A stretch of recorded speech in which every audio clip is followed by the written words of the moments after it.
My name is Makado Sintumule Ramaburana. I am the grandson of Chief Makado Ramaburana. I grew up in a Christian family.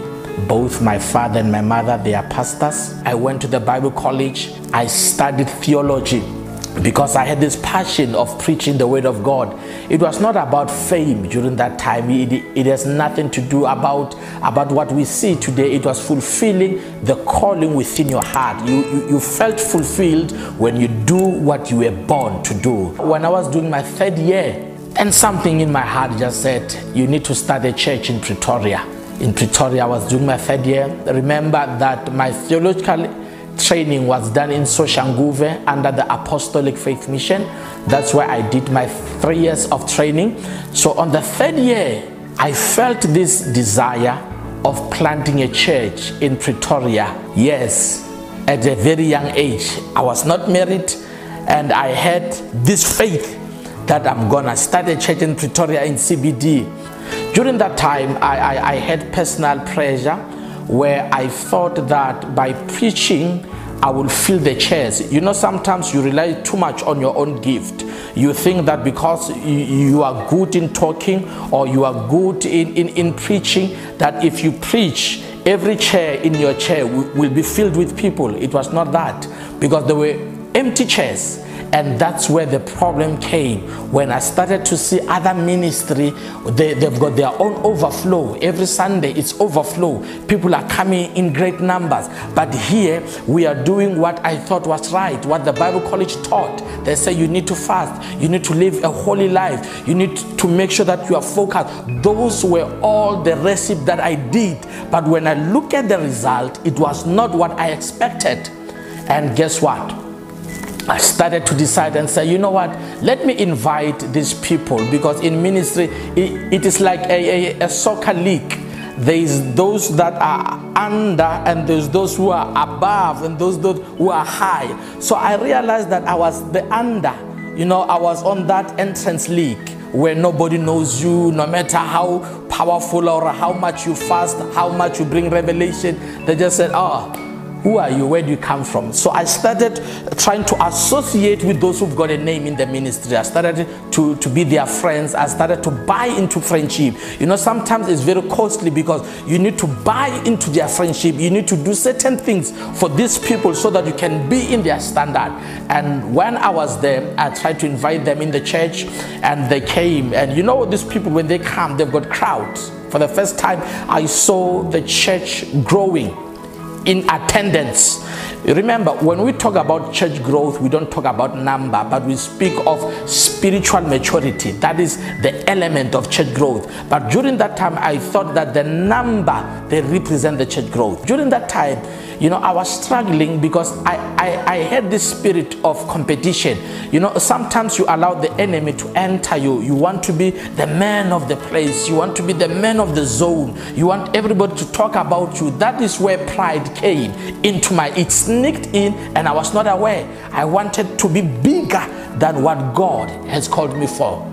I started befriending these other people. Most of my friends were from outside South Africa. I was closer to Nigerians. You know, these Nigerians, when I was closer to them, and because I saw what they symbolized, it was success in ministry. They were driving big cars, and they had this sense of authority. Their churches were big, and some of them, they've got big titles. So I thought that by associating with them, it would also lift me up. And I remember the other day when I spoke to this other prophet, I said, man of God, I really want the power that you have. I need the anointing. You know, from the Bible college, you think of Elijah and Elisha, that if you serve this one, if you polish their shoes, if you wash their car, if you carry their Bible, what they have will come upon you. This is what I did. I was closer to them. But one thing I discovered, this is what destroyed me by that time, it was their lifestyle. When you come closer to them, it's full of sin. I'm gonna say it again. Most of these powerful prophets, powerful pastors, when you come closer to them, you know, from a distance they look nice, they look holy, they are respected. But when I came closer to them, That is why I started to adopt this kind of their lifestyle. They used to drink. That was their lifestyle. They used to have adultery, lot of girlfriends. I mean, here it's a person, lot of girlfriends, yet when they stand on the pulpit, they preach fire down. I don't know what kind of fire is that, but people will scream, everybody will feel the anointing. But when you get closer to them, you realize, no, these people really, they are not serving the God that we serve. I was closer to them. They told me that for you to have what we have, we must take you to Nigeria. By that time, I had adopted their lifestyle. Yes, I was married. I want to thank God for my wife, who has been supportive through all these years.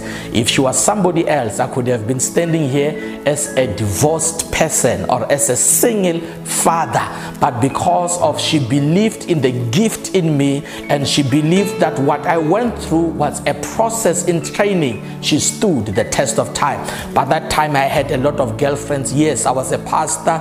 We moved around. The lifestyle was not good. I brought shame into my father's house. I brought shame into my family. This is what was happening. And that time I did not want anything to put me or to align me back into living right with God. And it does not end there. And that's where I decided, let me go to Nigeria. And I remember very well, before we traveled to Nigeria, they gave me certain soap and say, when you go to church, use this. It was a black soap inside a plastic. It was very smelly. And they said you should bath with it on Saturday, 12 o'clock. Saturday, midnight, 12 o'clock, you should take a bowl, fill it with water, and get there and you bath. When you bath with the soap, they said I should start on top of my head. That is where they said my destiny is. And as I took the soap, bathed with it, rub it on my skull, rub it on my head, and I would confess or I will speak things that I wanted to see. And guess what? As a young person who's hungry for power, one thing that I kept on repeating, I want people to fall. I want people to fall. I want people to fall. This was what I thought symbolized the power in ministry. You know, I prayed and said, I want, when I touch people to fall down, when I blow out, people must fall down and roll. Those were the kind of powers that made me to seek occultic power so that I can use them in the house of the Lord. And the following morning, I went to church. When I went to church, after I've used that ritual, I got inside church. And you know, during that time, when you get inside church, you get very late. You don't start with the worship. You don't start with intercession, because you are not part of them spiritually. Once you become part of the occultic, you don't connect with the body of Christ, because there are certain rules that they tell you that you need to come when it's your time to ascend the pulpit, because that is when you come with your force. So you don't have to come and start with the service during the beginning of the service. And I came, they were singing this song, and as they were singing the song, and I packed the car, you know, when they packed the car, everybody get excited and said, the pastor is here. And when I walked inside the hall, they clapped their hands. They did not know that I have used the black soap.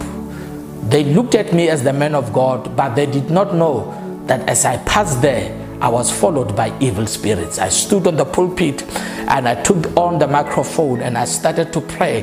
And I started to say, touch them, touch them. You know what happened? Immediately I said, touch them. I said, ushers, ushers, where are you? You know, you create that vibe and say, ushers, ushers, move around, ushers. I'm telling you, within 2 minutes, I started to hear people screaming. Others were falling. In my heart, I said, yeah, this black soap is working. So sometimes when we see all these things that are happening in our churches, in the body of Christ, sometimes we think it is the power of God. But I want to tell you, as you are listening to this testimony, that what I've went through did not symbolize the power of God. Then from then I saw that it was working. They also gave me some oils to use, you know, the oil that you open and you talk anything that you want. Those were the kind of things that I used before I went to Nigeria. And the time came so that I can travel to Nigeria. I took all my savings, because I had to pay for also the one who was taking me there, because this is the pastor who come from there. and he was taking me to the occult. This is more of a family setup of pastors, preachers, prophets from all over the world, where they come and that is where they get their powers from. And the following morning we had to go into this village, and when we went into that village, that is where I was introduced to what they call the